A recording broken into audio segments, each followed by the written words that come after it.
Hello, everyone. Alexei Savchenko is here. And today we have another special, I would say, for the channel Real Alexei Roots with Common Sense. And the topic and the subject of this uh, today's conversation being mostly um, forums around number of discussions in my social channels, and mostly Twitter, with a bunch of friends of mine, just other people and followers and subscribers. And it will be dedicated to global strategic programs, how they are incepted, functioning, how they work, how they put in distribution and marketing and for adoption to uh, everyday life in general.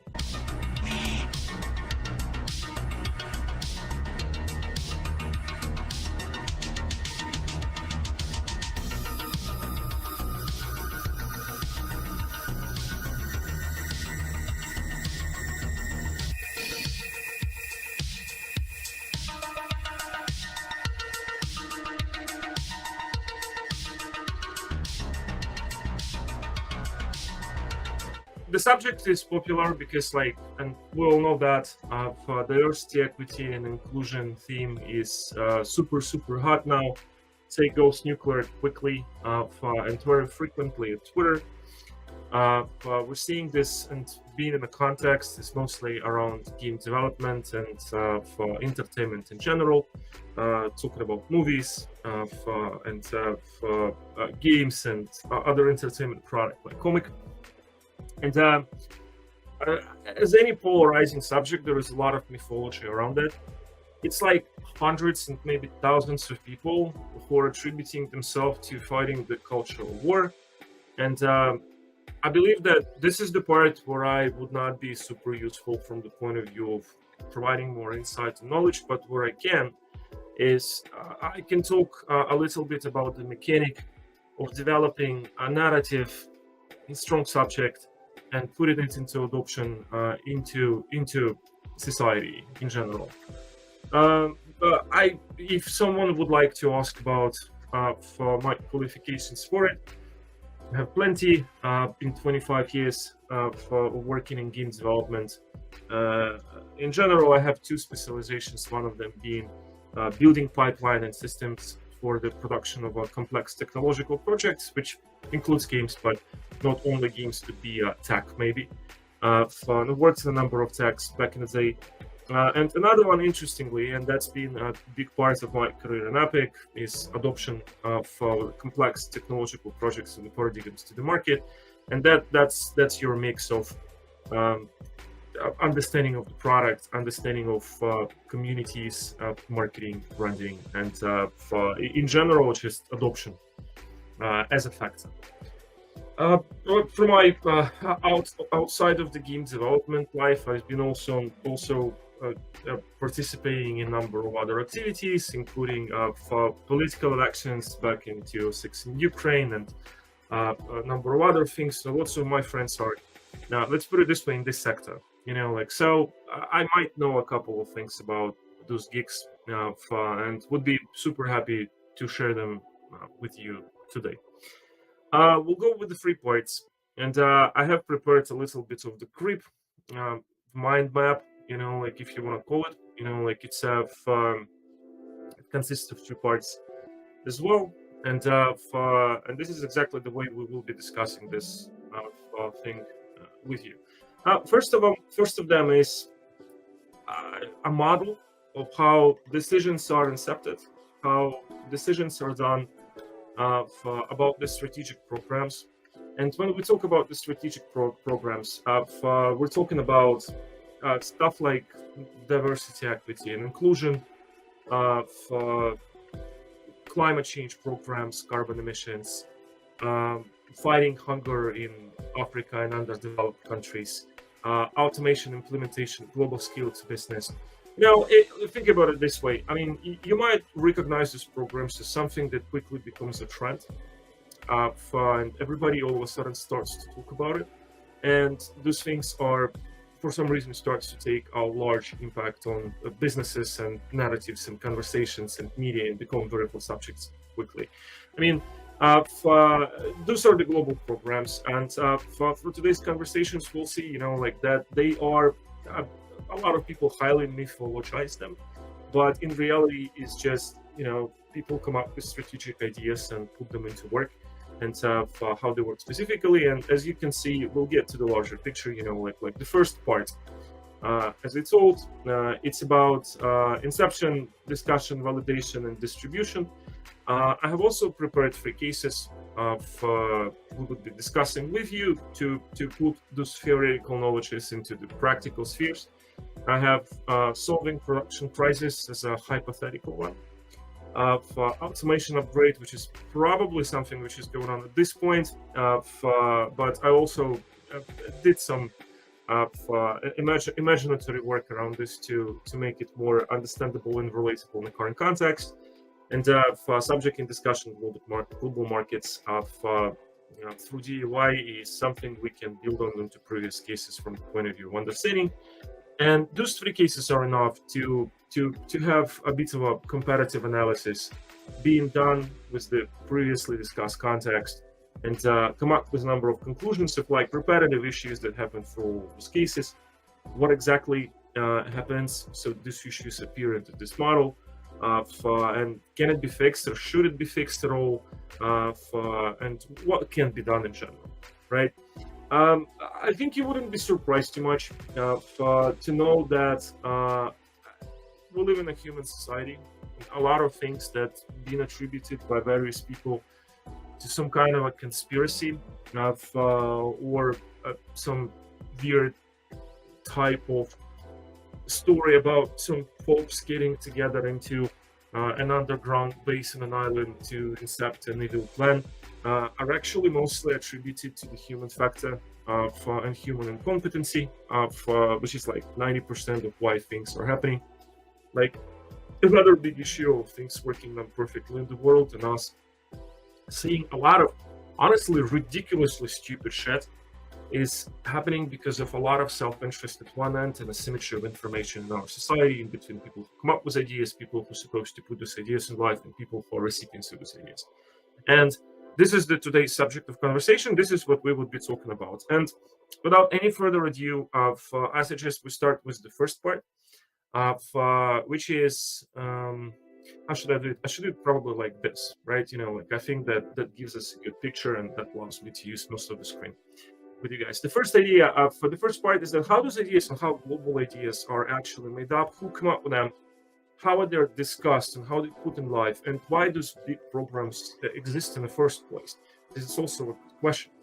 And for that, we need to understand what are the typical sources of big, grandiose ideas about changing something globally, which goes for changing global perception and principle of operation of some of the aspects of human life in the whole of the world, right? Like why those ideas are actually exist. Because some people might think, and that would be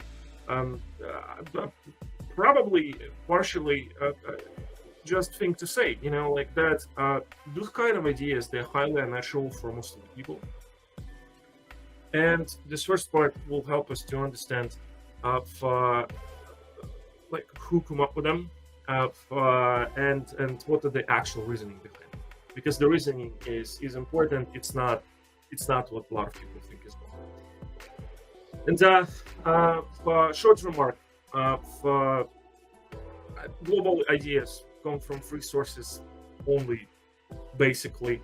There are a number of theories about it. That's the most common one, and that might be the people who own the capital, people who own the resources, and people who aggregate these resources and communicate in a group, and come up with the large concept, with the practical principles behind it, but with the filter of values that they possess.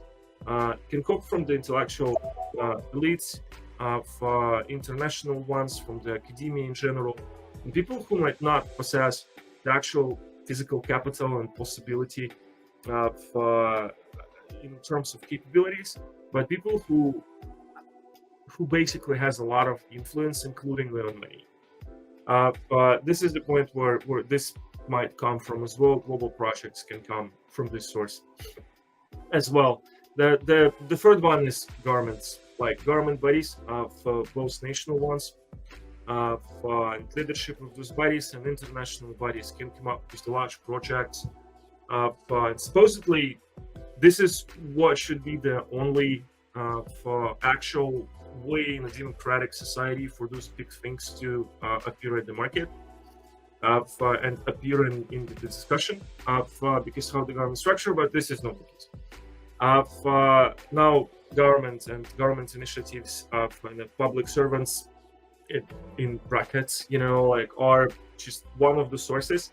And what makes things more complicated here is that often those big projects are actually the symbiotic result of all of those three elements and the discussion of all of those three elements who attribute themselves to various types of elites. Like in 90%, they will need to get together somehow and they will be discussing, like how those programs come in life. We need though to start from the most frequent at this point source of the thought, and of emergence of SDPs, and that would be money in the capital. Actually, that's like top money in the world. But before we start here, we need to remember again of what is money in the world, how this money is distributed, what kind of the world we live at from the point of view of resources. And a lot of people don't really think about it or have a very different idea of how wealth is structured at the planet and in the human society in general. And I'd like to remind it because it's important. So, look, top money is extremely disproportional in human society. We have about 2.7 thousand billionaires in the world, and that's it. That's most of the money. If we talk about people who are still considered to be extra wealthy, that's about let's say centimillionaires, which is people who has 100 million, for example. 100 million owners are probably 17 to 80,000, if I remember the statistics correctly. And people who has about $50 million, so are kinda admitted into the club of wealthy people at this point. That would be less than 50,000 people due to the latest statistics. But it's easy to say, and it's a safe suggestion, to keep into your mind that people who owns most of the money are 100,000 people in the world, in comparisons against 8 billion people. And that means a couple of things for us. Well, first of all, they need to make a lot of effort to stay in the status quo and to stay a part of this club because of a number of things going on daily in the world, including inflation, for example. These people are typically representative of the one specific class because of this discrepancy in the capital and discrepancy in the lifestyle. I think you wouldn't be surprised to know, and I think you know that most of the billionaires know each other and they hang out together in the same places, have the same type of conversations, come up with the same ideas, talk with the same type of people who has great ideas and the authorities. And in general, they are quite extravagant people as they are. And when we talk about extravagant people and people who get to the point where you have a massive chunk of wealth, it means that your life changes and the way that you think is changes. And typically, as far as I know, and I've been hanging out with a bunch of rich people through the whole of my career, not being one, but being working with some of them quite extensively at some of the projects, I can say that this extravagancy goes in two ways, almost in 100% of the time, with a little exception, is that people who has a lot of money don't want to be represented just by money, and they want a number of things. One of them is they want to stay a part of this club. They want to have a level of personal life security and of lifestyle security, be not disturbed by a massive amount of people. They want to preserve the wealth. They want to organize minimal growth of this wealth because they understand that this money, if money is not growing, they're probably quitting. And they want at this point their values to be represented into the world. And what kind of values these are, it's different, but they can be separated into the number of groups, because if you really think about it, it's not that much a lot of the ideas about what you can make to the planet and the human society for positive stuff, right? I mean, like, it's obviously it's an ecology, global subject, global thing, global health, like another one. For global ways of communication and expression, and the way that we communicate in terms of the efficiency and happiness and well-beingness. That's another one.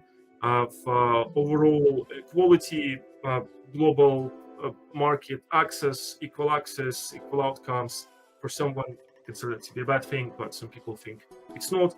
Like, so those are those things, right?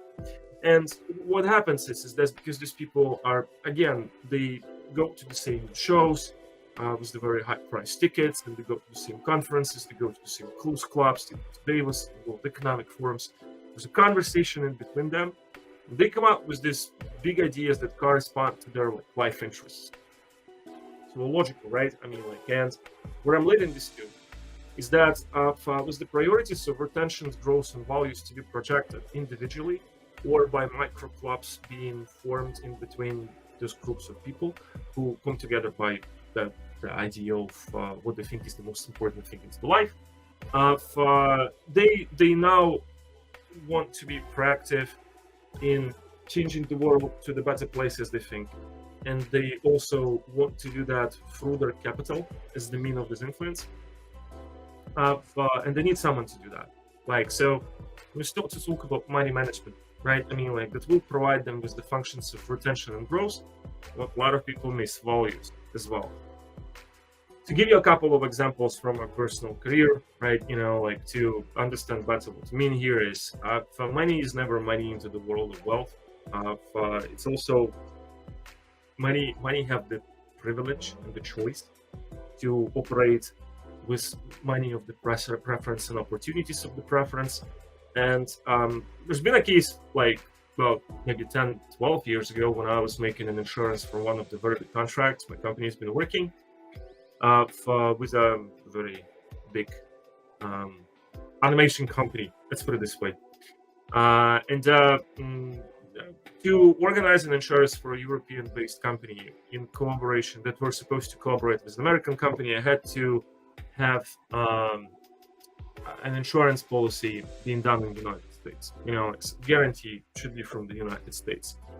And this is a complex situation. It's not easily done. It was one of the requirements, though, on the checklist for this contract. So, and what you can do in the circumstances is you may go and get yourself an insurance policy through the trust, right? And trusts are combined by all of the variety of people. And what happens is your agent basically goes and talks internally to a bunch of people who represents capital and find good match for you. But there will be additional requirements despite your typical ones, like the company, a healthy one, show some revenue, like no red flags. The people who represent capital, they would be like, we will provide capital if. And in my case, if was like, we'll provide capital to those people if there would be no violence in game products that they would be developing in collaboration under this insurance policies. It went down from a couple of elderly, nice people from Texas who made their money at all, right? And getting like to position of being after 70 years old. They again, found themselves in a place where they can choose only deals and the ways to communicate with the capitals, to mediums, and to opportunities that correspond to the worldview. And the worldview of them is being like violence is a bad thing. So we don't want to associate with the video game if there would be violence. It's a restriction. And this is one of the interesting points we're discussing today, because like people with money and values impose restrictions and templates and type of behaviors for the distribution of their wealth that have to be admitted and understood and taken as the prerogative of mandatory by people who communicate with this capital. But after this example, coming back to the money management. Now, money management is people who own a lot of money don't manage their own money. like if you have a billion, if you have 100 million, you know people who do that for you. And at the very low level, you probably encounter that by employing a tax advisor or a wealth advisor from the bank, someone who would help you to deal daily or quarterly or annually with some of the operations that you don't want to do financially. And when you go on a high level, the idea is kind of the same, that it's very wealthy people put their money into financial facilities to manage them for them. And for big capital, that typically would be asset management firms. This is your BlackRock, for example. Strategic banks. Banks can be strategics and commercial ones. Like strategic banks are dealing with the acquisition of other initiatives in the larger businesses, and they also have a hand in dealing in large strategic programs. It's also private equity, hedge funds, and other tools dealing with the investment and the capital markets. Those firms would operate differently depending from the strategy they're dealing with, but they all have two types of functions that they provide to their clients, people who has wealth. One of them is growth against the inflation and other market and economic conditions that might affect the capital, because capital need to grow with the minimum percent that people presume it will be growing when they deal with those organizations. Now, for growth of capital in general, not against the potential depletion, but growth just as it is. This is why we have portfolios, for example. The growth of markets as well, because if markets would not be growing, for the growth against inflation, the growth of capital would be impossible. And this last point into direct functions is important, because it really makes all of these people who manage a lot of money and people who own money to constantly think about how they can globally influence in the market, so we can organize constant growth, like the line goes up like 100% every year, no exceptions. Because this is the world we're currently living in. Whether you think it's honest or not, but this is what it is. Now, indirect functions, which are not very obvious, but they're existing as well due to these reasons. So growth of demographics, and that means that globalization came up from the idea of the economy. For example, globalization basically stands on the idea that you need to involve more of the demographics into the different areas, representatives of larger variety of classes and cultures and races and cultures and subcultures into the economic process, and that will provide better and healthy economy, because it provides you better control. Because if you have more of a flat market, it means that you can forecast better, you can calculate better, you can forecast growth better. And everything is better visibility in general, because everything is equalized. And when things are equalized, it's easier to calculate based into unit economy, and that makes business better in general. So growth of demographics is very important. Creating trends and suitable conditions for further growth, which means coming up with ideas and identifying problems in general that can come up from the various sources, like geopolitical type of risks, economical, national type of risks, risks associated with force majeure factors like natural disasters and the catastrophes, and dealing with all of these issues, taking them into the account and coming up with the counter trends that will help to alleviate these issues in a better way, right? And servicing values as well. It's the same thing everywhere. Like, people who work for people, they want to satisfy their client beyond the contract they're discussing to make them happy. You want to entertain your clients. You want to keep them immersed. In general, jolly. You want your clients to feel nice communicating with you outside of responsibilities that you're providing under the contract. Because happy clients means that if you will drop the ball once or two times, somewhere, but you're in a very good relationship and you still have a good proof record of what you're doing, people would probably just shrug it off, and move forward. If you're a dick, now that's the problem of being an asshole, even if you are like a super effective one. If you drop the ball once and people would just disregard you and work with someone else, because that would be the final straw, right? I mean, like, and that's why, in my opinion, you need to find a middle ground here. You know, like, you need to be professionally polite, but at the same time, you know, like, you need to and you need to deliver properly. Unfortunately, sometimes the bad existence of the possibility to service value and people personal interest outshadows the practical elements that people are doing. But again, not in this world, because asset managers and strategic banks and family funds and private funds and hedge funds, and these people are taking their ability to make more money from money very seriously, because that what helps them to attribute themselves to the world of super wealthy and have a chance to become one down the way. You know, like, it's the lift potentially to join this exclusive club. And with these two functions and trying to service these functions, these programs, these entities, they come up with this global strategic programs that they represent to people, that owns capital, and that considers and factoring all of these elements. As mentioned, you typically would need to validate these ideas, and you would need to have some additional inputs from the academic community and science people and people who do sociology and work with demo, with some of the science grounding and justification of that being legit. You would need some research being done that's done by specific agencies and firms as well. I mean, but we can all attribute that to the expertise field, right? And you would need to communicate with the government, because government has a lot of data, and government potentially may impose or not impose restrictions in some of the operations in various territories, areas, national domains, or internationally.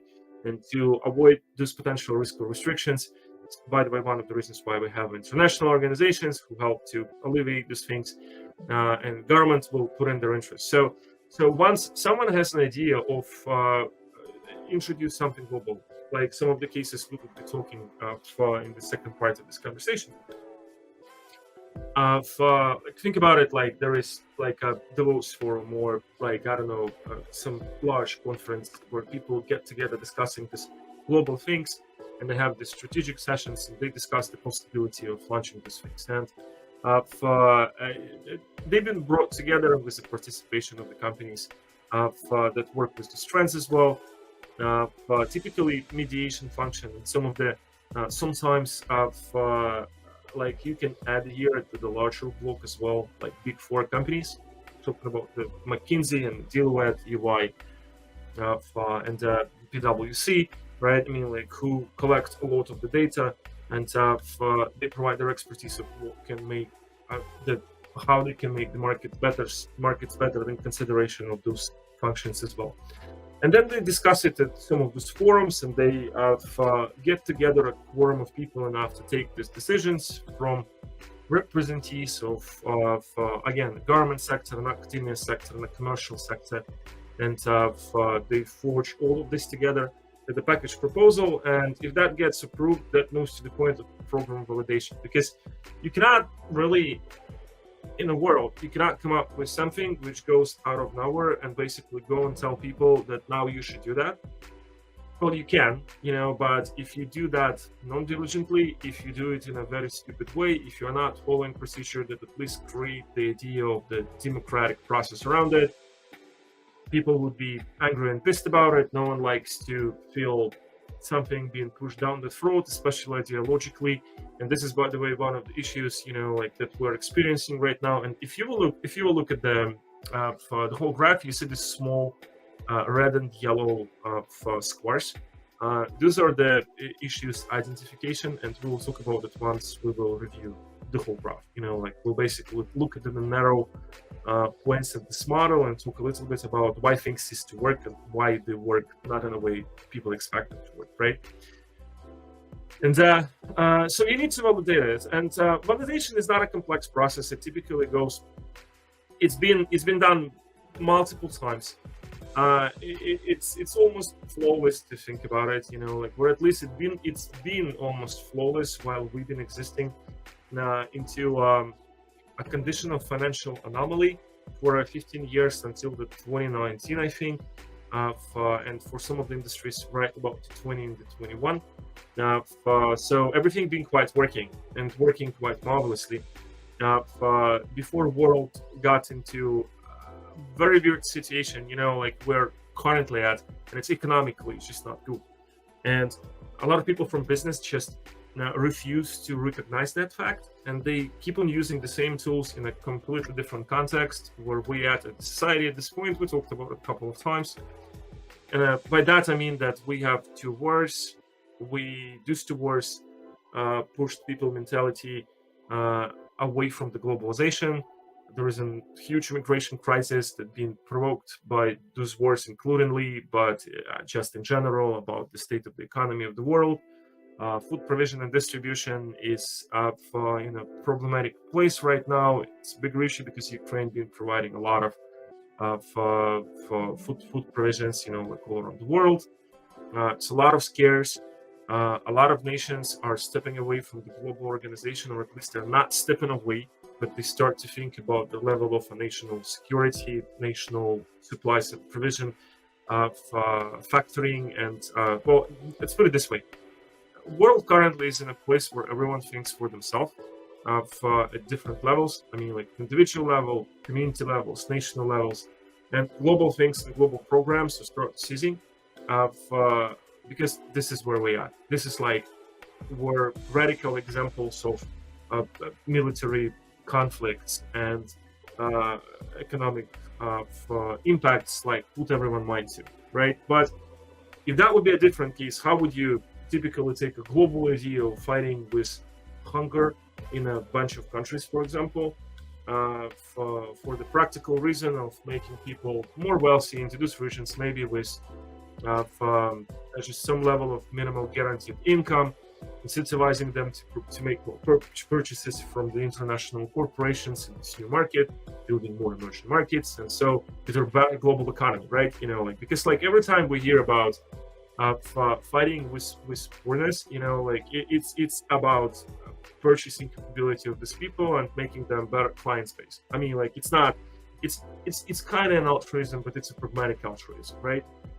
You need to keep it in mind. You need to try to analyze all these offers like that. So what do you do with this idea that you, let's say, got together someone in Washington, D.C. at some of the international forums, United States, and organized by McKinsey, let's say, and a number of humanitarian non-profit institutions who are exclusively fighting against for hunger in underdeveloped countries.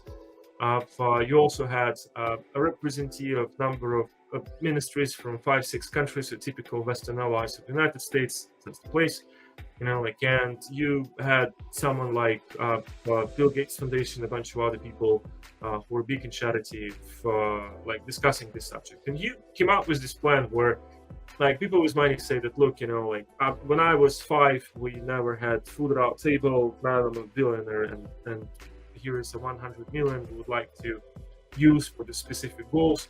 We also talked with our financial people. We think that this is very good optics for future operations. And this money would obviously be used to provide people with basic needs and educations and supplies. And in 10 years, maybe they will start consume more of a sophisticated goods. We also invested into 10 food chain companies that would like to build operating, into those regions we would be putting this money. And we also need to convince governments of this country who you are in touch, with government people over here, to take this offer because it looks win-win-win for everyone. It's rather lucrative. And international academia and people who represent these non-profit organizations would also give us a number of reports that will show how much time do we need to get into the minimal Plato of how this is done and what numbers we're looking at 5 years, how much money do we really need, how we would use and work. And they settle on that and then decide to move forward. There is obviously a number of additional smaller groups that will appear later on the chart, like media people and PR people, and who would help to rotate that and who would help to prepare the public opinion for the subject, right? But let's say that at strategic level, they all agree. and everyone knows what to do. Something's written, something's discussed, funds are discussed as well. It goes into the two parts, to make any program functional, you need two elements to it. You need to build financial tools and instruments, which would basically set all this up at some form of the special purpose vehicles and entities structured around the world, which would be subject to report to the financial management institution they're reporting at all. You also need an APAC structure, which is operational tools and instruments, which will provide all of the operations going on servicing this program, right? Now, on the validation part of if this is a global strategic program, you need someone like UN, and other international subject matter organizations. Aside of United Nations, it can be really anything. It can be UNICEF, World Health Organization, anything international. Kind of governmental, international, government or international private as well. If this is big enough, then it works as well. So people get together, they take this package, they form it in a concept, and they basically say that, look, we have decided to move this forward. We need to make sure, that this is what we do. This is for all the people better stuff, and this is the plan that we need to put into the motion. Once this is done, we need to take this global message which has been approved by the international organization, and we need to put it in something a little bit more relatable from this high level ivory tower subject that's been discussing between number of sophisticated people to something more feasible for people in general. Right, and typically that goes in two directions. One of them is international non-profit support organizations, organizations which are built to drive sentiment and value element of this whole thing.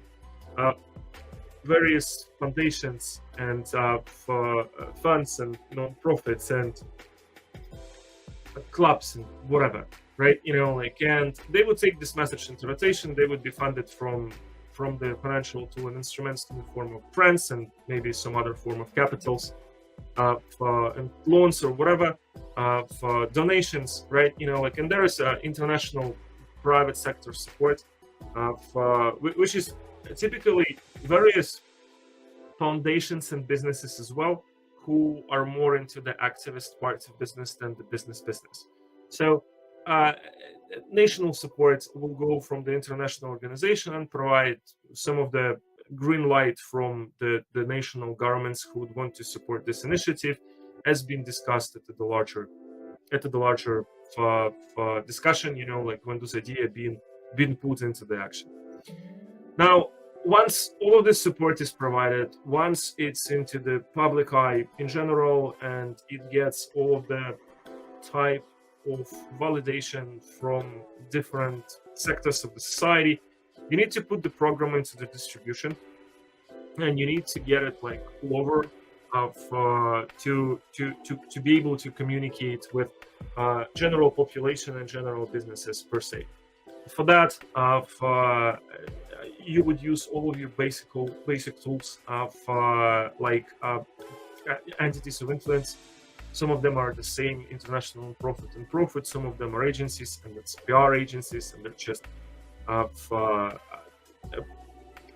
companies who provide consultancies, companies who provide support of the public agenda, companies who goes to forums and profile events, and have conversations on them, pushing some specific subjects and topics, mixing all of this together, media distribution in general, which is your media, that's press,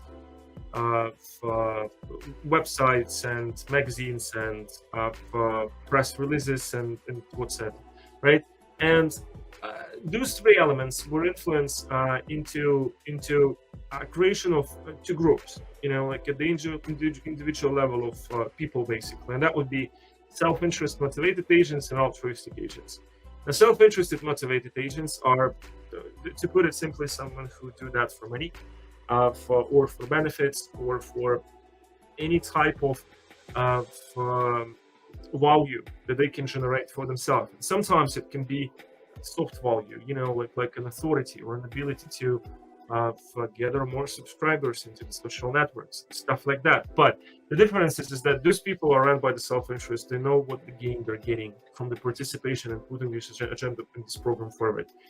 And for altruistic agents are people who genuinely buy ideas of those values. They've been listening to what's been told.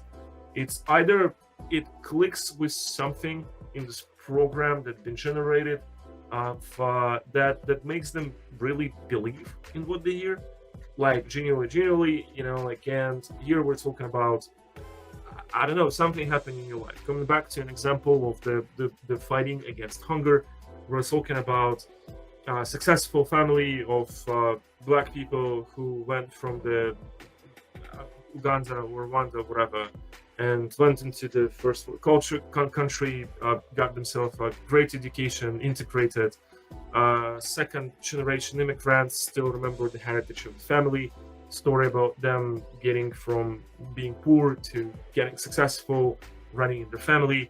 And when they hear about something like that, it kind of clicks with them, and they want to participate. They want to tell people about it because they remember about themselves being a part of the situation. Now they see in a vehicle or how potentially they can participate and help us, right?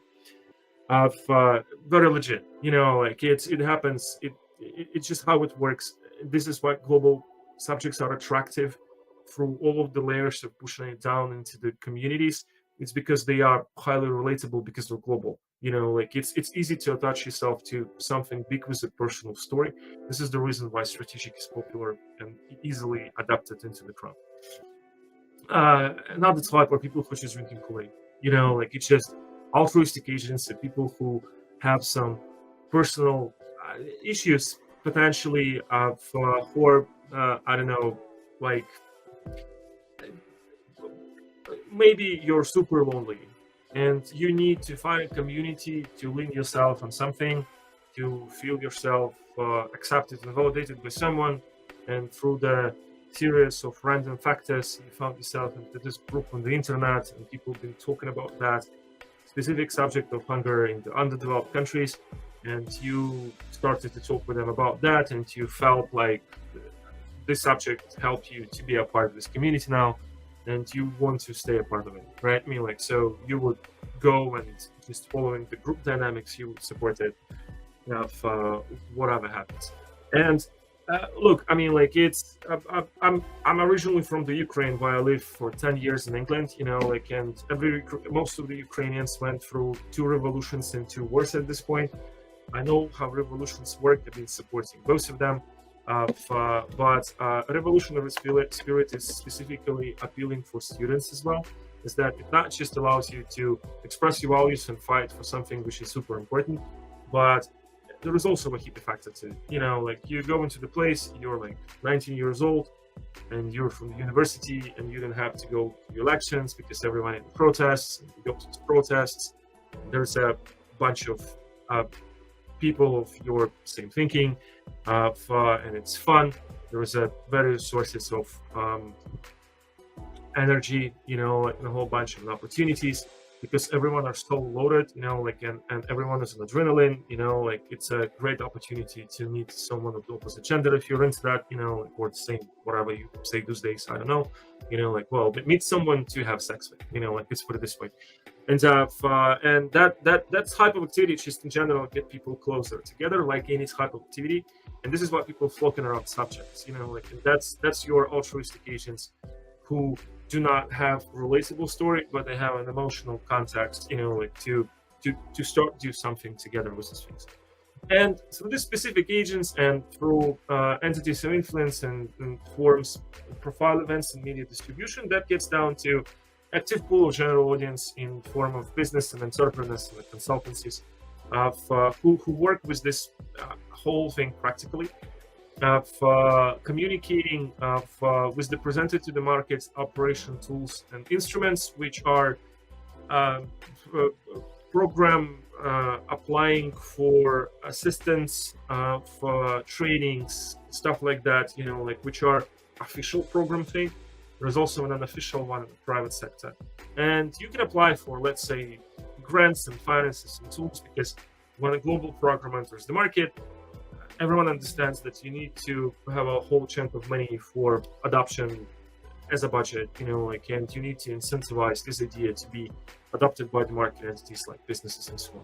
So just to come very quickly, through this whole thing, since we discussed it in a very much detail, for people with money want their money to work, and they want this money to stay the same but grow, maybe because they got to the point where they have more money that they can spend. They cannot project their values into the world, so they work with money management firms that provides them and that employs additional entities and companies as an opportunity to service their clients in the function of managing their capital for the potential growth long term, preferably the bigger money, the more it's long term, less speculation, and from the point of view of taking into consideration their values, communicating with the expertise pool, which often represented by academia and people of science and thought and reason, hypothetically, whoever is basically can rationalize this from the point of view of the model and the form of the program, and also communicating with the governments to take into consideration potential issues and regulations and the compliances, and to consider government interest as well, which often is associated with the years of elections and people participating in activities which are good to them and which is in line with their parties. So. Once this program is discussed, the profile ends. This program is getting into the validation and organization format, organized from the point of view of structure and capital and operational vehicles. Also get through the validation stages, which may be as much as this complex or maybe something more simple, where it goes through international validation bodies that put them as a program of significance to the national level, which approved at the national level, supported by non-profit and profit commercial bodies, to get the better chances of the adoption, and working with operational financial tools to distribute distribute in the further steps. And the distribution happens through various vehicles, individual and business entities, to convince general population to start using this as an opportunity for using the operational tools and financial tools and instruments organized for such program, right? That's ideally and on paper, this is how it should be working, and this is what typically, as you can hear, there's nothing bad in it, right? It's a lot of people who are in this business, they understand and they rationalize themselves that, look, this is actually something good, right? And even if someone would make money on building the future market and globalizing market, why we should be against it? Because it seems like a functional tool to really solve issues in medicine and hunger and a bunch of other things, but this is where the issue is. There are problems because this system is largely built on very close, non-transparent procedures. And there's a number of problems. The red ones mark critical ones, and the yellow ones mark not as critical ones, but something you need to keep in mind. It really hampered this model, and it really, especially through the last years, leads to a lot of disbalancing and effects which are not predicted as of this model. Basically breaks it, and we making a lot of people unhappy about it, such as we all at Twitter are unhappy to be told in the mandatory fashion about changing our values because other people think that we need to do that for the diversity, equity, inclusion. All very positive components and all very positive ideas, but that has been put into work as a part of the strategic program in a way that it just creates a lot of revolt and a lot of anxiety in people who were supposed to be recipients of this things, right? So let's see what those problems are before we go to cases and examples. Very shortly on that, because in complex models, just like cybernetic, I was saying, and talking about how just models works in general. Most of the issues that comprise the systemic crisis individually are not very complex, and again, mostly associated with the human factor. So the first one is a yellow factor and a critical one. It's about 3,000 people owning most of the money, and about how people level of involvement into the value aspects of the generated program, and how rich people intellectually operate in general. There is this term called portal thinking, and the more wealthier you are, it means that potentially you get more busier, and you want to make sure that a lot of stuff is delegated. And when you come up with an idea, you give this idea to be run by someone else, and then you forget about this idea. So being at the top of the castle in the skies, you want to come up with a very high level concept, you want to give it to someone else, you basically define them with what you want to achieve with that, or what have to be considered, and you don't go down this lane. You don't really get yourself involved too much into this concept, right? Like you leave all of the management and you leave all of the distribution of down the chain. There's a reason for it. If you have a lot of money, it means that somewhere down the line you actually learn to delegate. Like you're not trying to do everything by yourself. Because if you would, you're probably not that rich. I mean, like, and that poses a little bit of an issue here, because a lot of this idea are highly impractical, and sometimes people who come up with this concept, they also build in an initial component of something that triggered this idea in the first place about, let's say, a technology like AI, right? Like they don't really understand how it works. But there are a couple of articles in the show, and they heard someone who don't really understand how it works as well, but he's translating some of the messages being picked up into the media, some trend that been created from the middle, from the down, like from the bottom up, and they tell it to someone rich, and someone rich picks this up, and without prior understanding of what in this idea being a hype or what's the real deal, right? Like they come up with this concept, they put down into money management.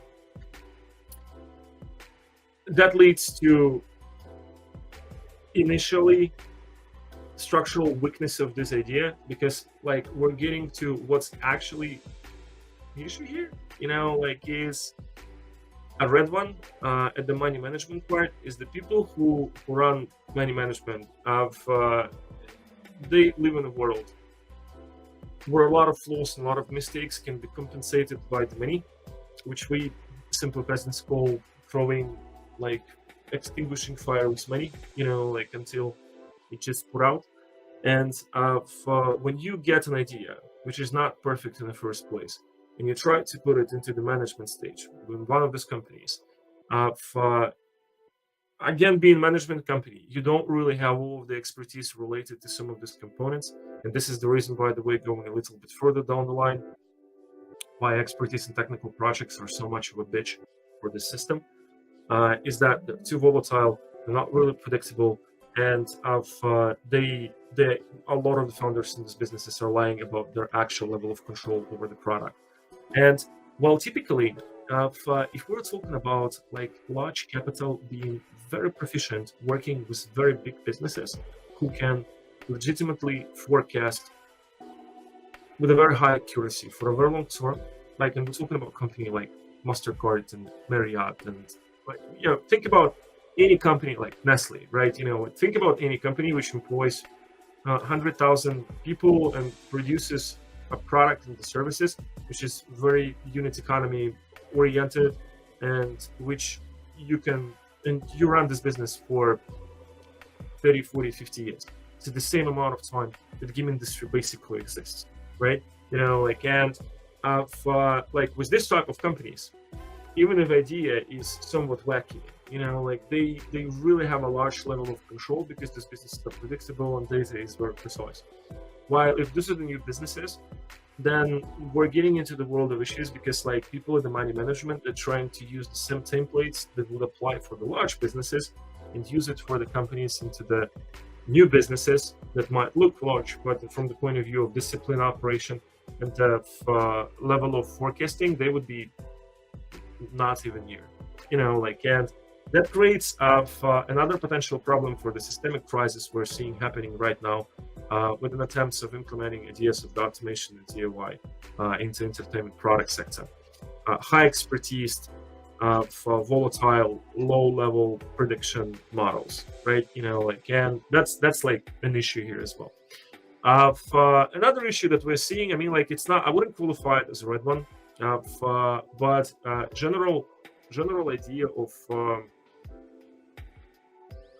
functions, and trying to align together for very pragmatic parameters like for growth of individual portfolios against the global elements of long-term planning for trends to change the whole market to make sure that this works.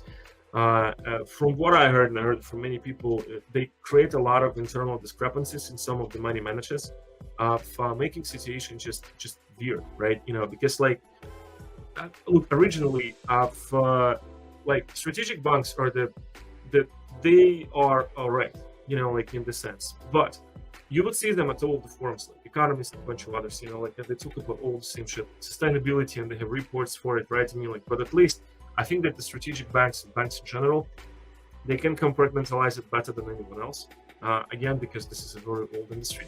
I think that asset managers used to be fine as well, but currently, because asset manager companies, they're running like trillions of dollars, literally, and they have all this power in their hands, and they are demanded, therefore, to participate in this business. We're getting this very weird situation where they're supposed to manage money properly, and they're extremely good at that. I think that asset management firms, they're like some of the best players in the market who can service your money.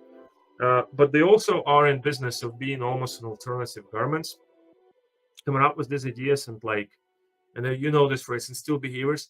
And instill behaviors became a meme because everyone did this up for Larry Fisk saying this, but idea of general conditioning of the labor force in the clientes is the one of the pillars of globalization.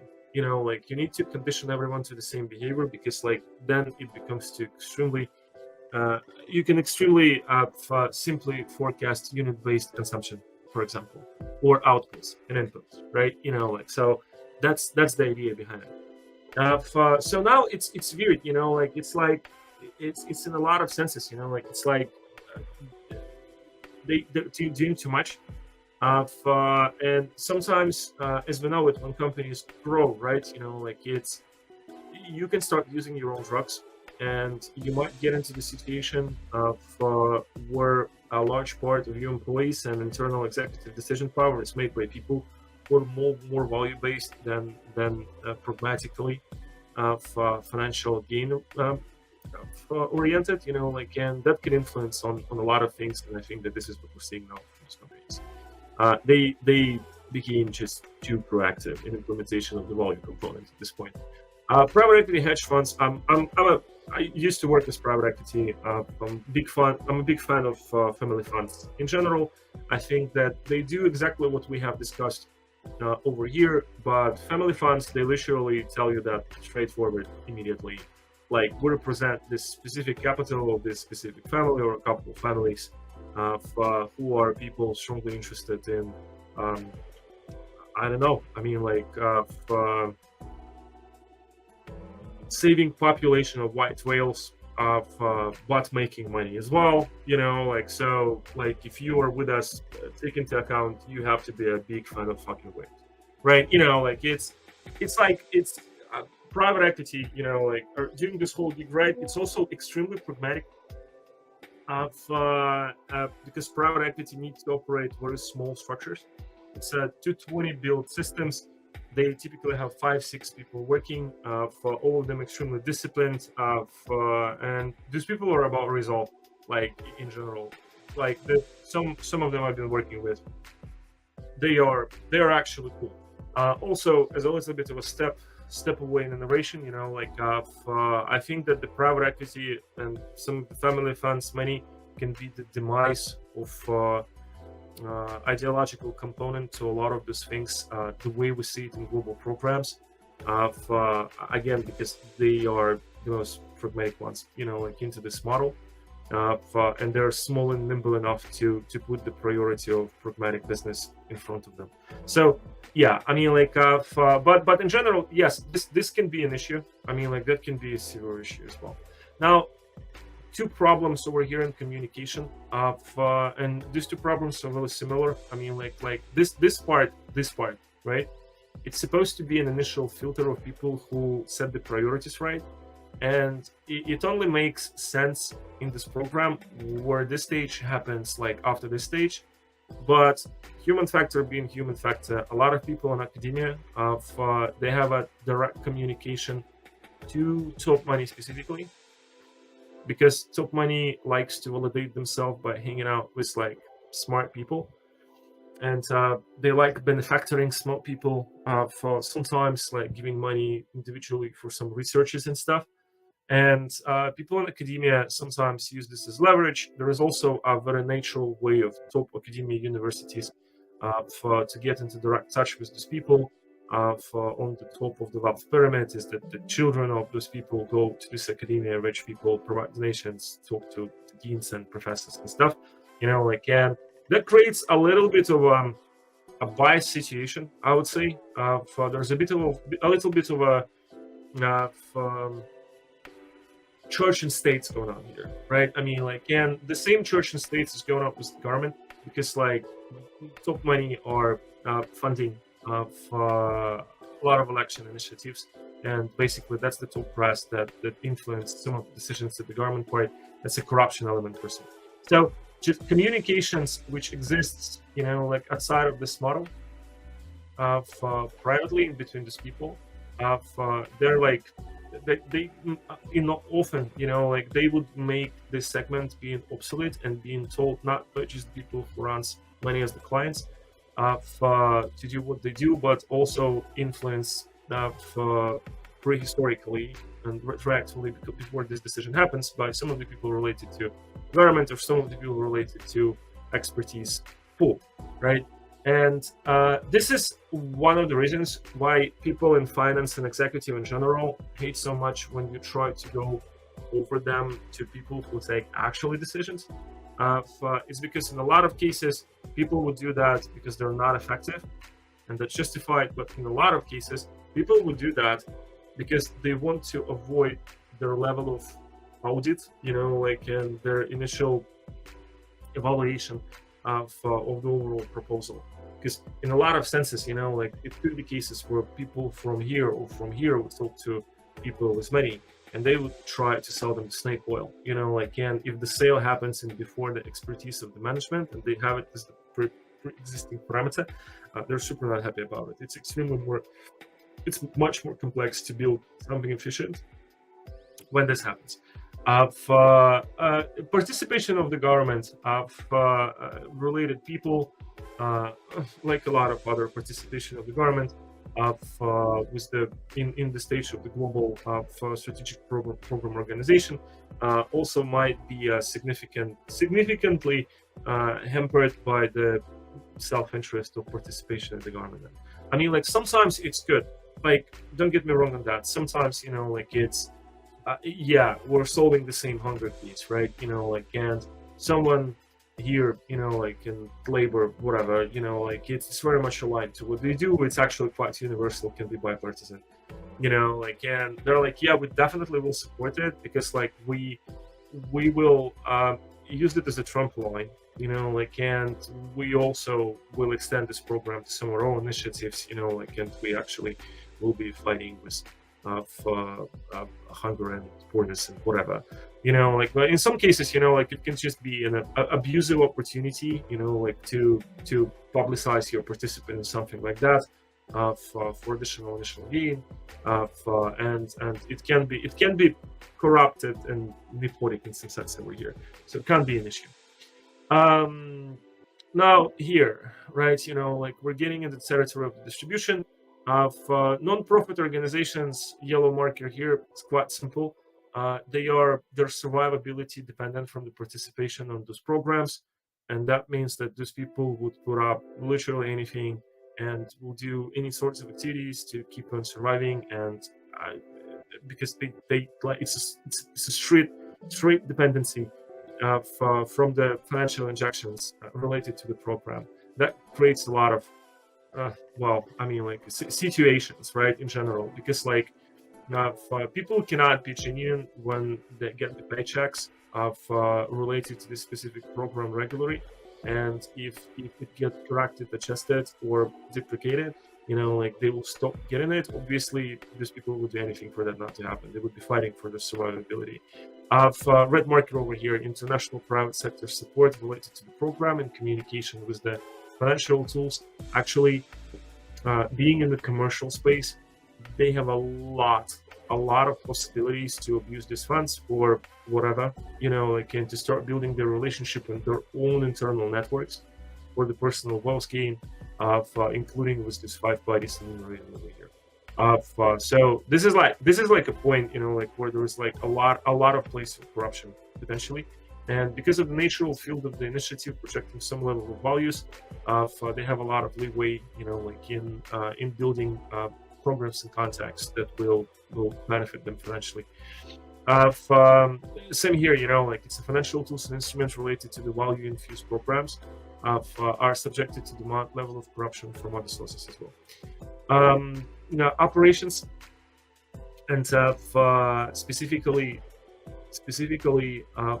in communication with the program distribution of related programs that's one of the error I missed, I think. So operation obviously connected to the financials.